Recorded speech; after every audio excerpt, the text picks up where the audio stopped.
시자되고 있는 단어가 있다고 하면 그것은 아마도 성공이라는 단어일 겁니다.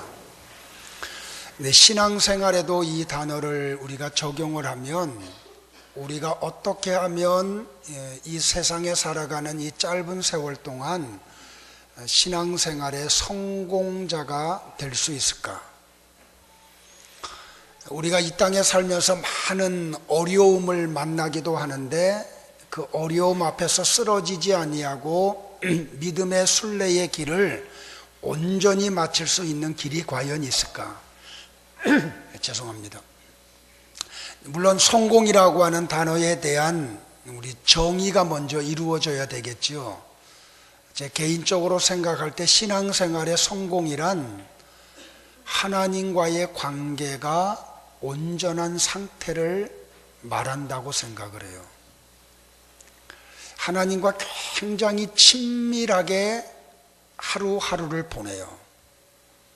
마치 오늘 간증할 때 우리 성도님이 표현했듯이 하나님을 향해서 굵직한 목소리로 아버님 이렇게 하는 게 아니라 그 갓난 아이가 응석을 부리듯이 아빠 아빠 하면서 그 아빠 품에 안기고 아빠의 그 사랑의 온기를 느끼고 그 아빠와 같이 손을 붙잡고 동행하는 삶, 그게 신앙생활의 성공이 아닐까요, 여러분들? 그러기 위해서는 우리에게 기본적으로 두 가지가 흔들리지 않아야 돼요. 하나는 하나님이 굉장히 전능한 분이라는 사실에 흔들림이 없어야 돼요. 나의 아버지가 되시는 하나님, 나의 아빠가 되시는 하나님은 전능하신 분이라는 거예요. 내가 어떤 환경에 놓여 있든지 어떤 처지에 놓여 있든지 내 몸이 어떤 형편에 있든지 내가 믿는 하나님, 나의 아버지가 되시는 하나님은 전능하신 분이라고 하는 것. 또 다른 하나는 그 전능하신 아빠 되시는 하나님이 나를 사랑하신다는 사실이에요. 이 두 가지만 우리가 살아가면서 어떤 일을 만나도 흔들리지 않으면 우리는 이 믿음의 길을 마지막까지 갈 수 있을 거예요. 도단성에 있던 엘리야 선지자 같이 말입니다. 아람의 왕이 보낸 군대가 엘리사 선지자를 죽이겠다고 겹겹이 군대를 동원해서 애워쌌는데도 불구하고 엘리사 선지자는 하나님을 향한 이 두 가지가 흔들리지 않아요. 내가 믿는 하나님, 그 하나님은 전능한 분이시고 그분은 나를 사랑하신다고. 결국에는 그 전능하시고 엘리사를 사랑하시는 하나님이 그 아람 왕이 보낸 그 많은 군인들의 눈을 멀게 하고 엘리사 선지자가 인도하는 대로 사마리아 왕궁에 갇히는 그런 은혜가 이루어져요. 여러분은 이 두 가지 사실을 흔들리지 않고 믿으십니까?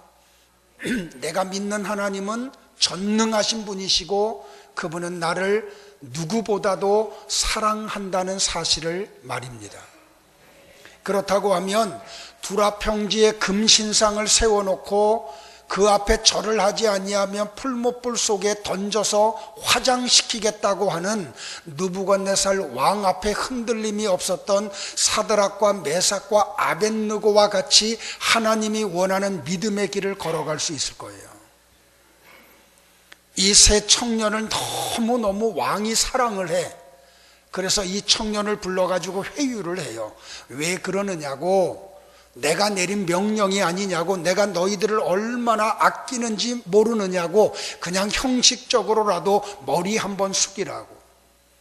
그때에 이 사드락과 메삭과 아벳느고의 히브리 세 청년이 그 세계를 패권하고 있는 느부갓네살 왕에게 이렇게 이야기해요. 왕이여, 들으시옵소서. 우리가 믿는 하나님은 당신이 마련한 평소보다 7배나 뜨거운 풀무불 속에서도 넉넉히 건질 수 있는 전능하신 하나님이십니다. 그래서 우리 하나님은 우리를 넉넉하게 건져 주실 걸 우리는 확신합니다.